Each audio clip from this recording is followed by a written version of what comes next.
Hey guys. Okay.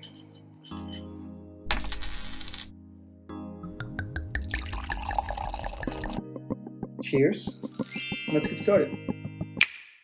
If you guys are interested in my setup, link will be in the description to everything that I'm using right now.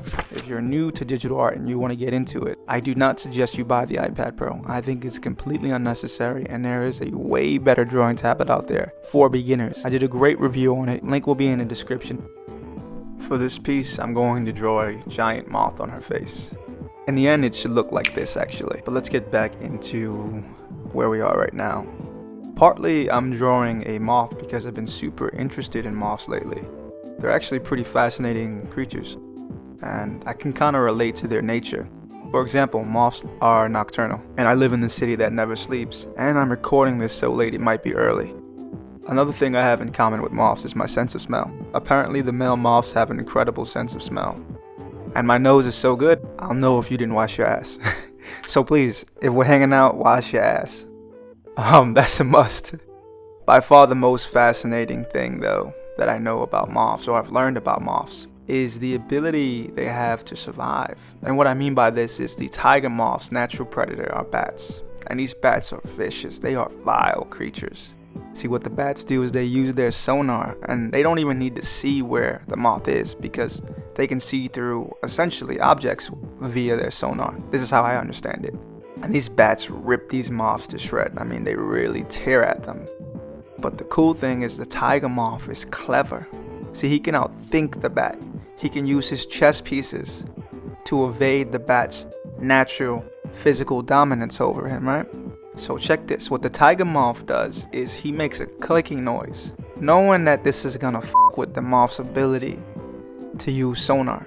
And it essentially blinds the moth. And it essentially blinds the bat and fucks up. It disorients him and gives him, I think it's been described to me, he gets like a sense of vertigo almost from this. And that's so cool to me because moths are so fragile. Even a child can crush one using only their hand. But it's not always the strongest that survive. It's the most adaptable that survive. It's the most clever that survive.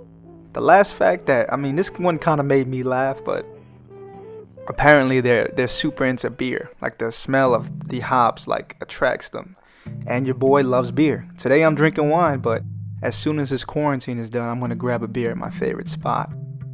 And actually on the topic of quarantine, I've been thinking about this, right? You guys can tell me what you think. Cause I live in New York City. And everyone's on top of each other.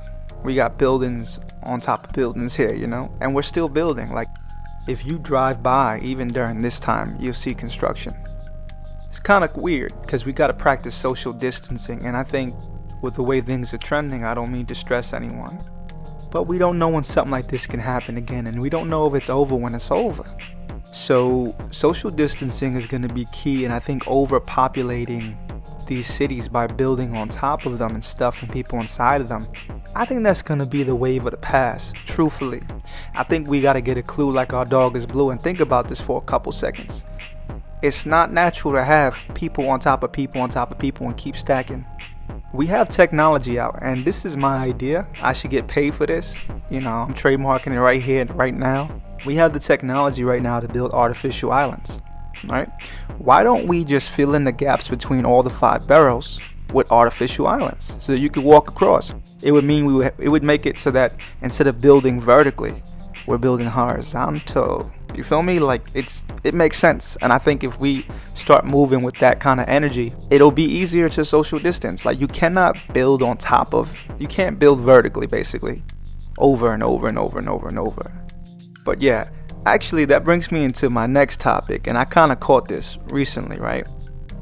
You guys, I don't know if you guys know about this, but Nike is making face masks now. And they're going to put their logo on it. If you think Nike's not going to put their logo on a face mask, you're out of your mind. I think they should bring back, because I feel like it's going to get to the point with these face masks that like people are going to be wearing them at all times. So they're going to get designers like to design face masks in the future.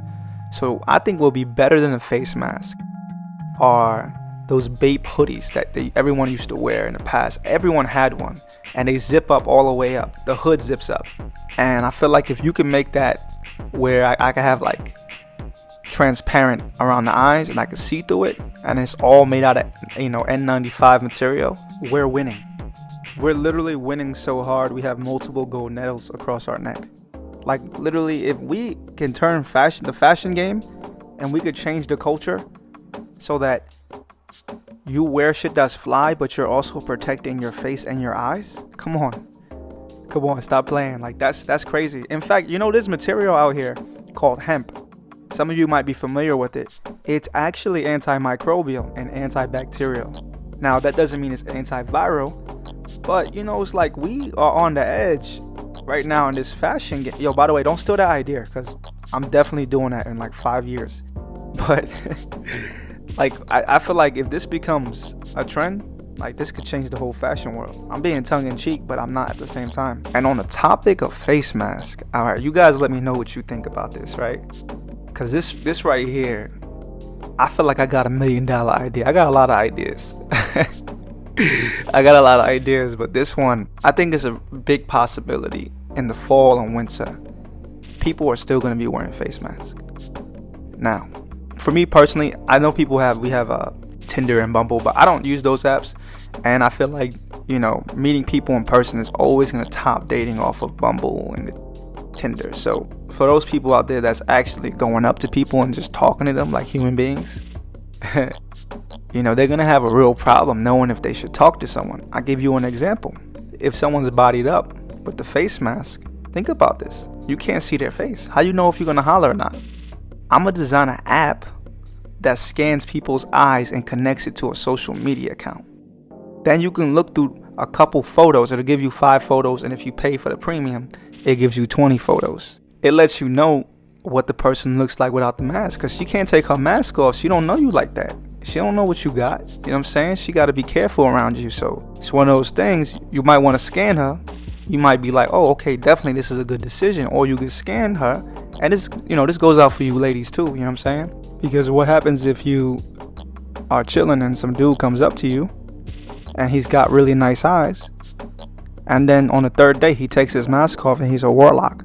What then? You see what I'm talking about? You would have known by the third date if you would have scanned him. I think it's a genius app, and I think it's something that people they're not considering the fact that, like, yo, this is gonna affect dating. Like, who's getting it off right now? You know what I'm saying? And I personally I like talking to people face to face, because you get to build rapport right there on the spot rather than just online. That shit is weird to me. But on the topic of all this madness, everyone's stuck inside, and everyone's been watching Tiger King. And because I have a 5,000 IQ, I got a take that nobody has. See, everybody watches Tiger King and talks about the drama. I even heard someone say that it's white trash Game of Thrones, but it's not. It's a beautiful tale about believing in yourself. You think I'm wrong. I know you think I'm wrong, but I'm not wrong. Like, think about it. Just think about it for a second. Everyone's sitting here and saying, oh, it's dramatic. Oh, it's chaos. It's this, it's that. Joe is the smartest man in that whole episode. Like, the whole season, he's the smartest man there. And you say he's not, but he is, because he's the only one who truly achieved his dreams. What kind of dreams I'm talking about? What kind of dreams? I'm going to tell you. So listen, my man in the beginning, he was obsessed. By the way, spoiler warnings. So if you didn't see it, you skip to this time mark. So my man from the beginning of the series was talking about 2 things, right? And not even really talking, but just he was obsessed with 2 things. He was obsessed with fame, and he was obsessed with fucking over Carol Baskin. Right? That's all he wanted. The whole series. That's all he wanted. Yeah, it turned out bad for him. He got arrested. Yeah. But if you think about it, Netflix movie comes out, or series, sorry. Everyone's stuck at home, so it's getting more views than it would have gotten. And he's basically famous. He's the biggest thing on Netflix right now. Think about it. So he got the fame he wanted. And not only did he get the fame he wanted, everyone thinks Carol Baskin killed her husband. Because she killed it. Nah, I don't know, actually. Allegedly. But he achieved 2 different things by just being himself. And sometimes you're so yourself, you're stupid. And I think that's what he suffers from. But it's a beautiful tale about if you just put it out there into the universe and you are just too stubborn to make educated decisions, inevitably you will win a war of attrition against the universe, and it will give you what you want. At least that's what I learned from watching Tiger King. That's what I took away from it. Yeah, it was really entertaining watching it, but I've also been trying to get on my reading, and right now, oh man, I read this manga. It's so good. You guys gotta check it out if you don't know about it, and if you know about it, you gotta start putting me on this shit, cause you ahead of the game. So this dude, he writes horror manga. His name is Junji Ito, and the name of this manga is The Enigma of Amigara Fault. And I'm actually thinking about doing some fan art of this guy's work. So this particular manga, The Enigma of Amigara Fault, is about there is an earthquake that reveals, puts a split in a mountain. And then what it does is it reveals, I'm only going to give you a little bit, I'm not going to spoil it, that there are holes in the side of this wall. Each hole is in the shape of a human's body. And everyone in the town that this earthquake happened at has a hole perfectly shaped for them. That's all you need to know. Literally, it is so good. Check it out. I'm at the point now where I'm like trying to read all his stuff. I'm really interested in him as a writer. So yeah, I'm thinking about doing fan art of his work. If you guys like that idea, let me know, because I would love to do that. And if people want to see it, I'll do it. Once again, if you guys like my setup, I'll put all the information to what I'm using to make art in the description, as well as a review for the best beginner drawing tablet for all of you out there who are new or just getting started with digital art, because you really do not need the iPad Pro. It's completely unnecessary. Before you go, Why is my jacket so big? Why is my jacket so big? Why you ain't subscribed yet? That's right. Like and subscribe. And watch this video and this playlist.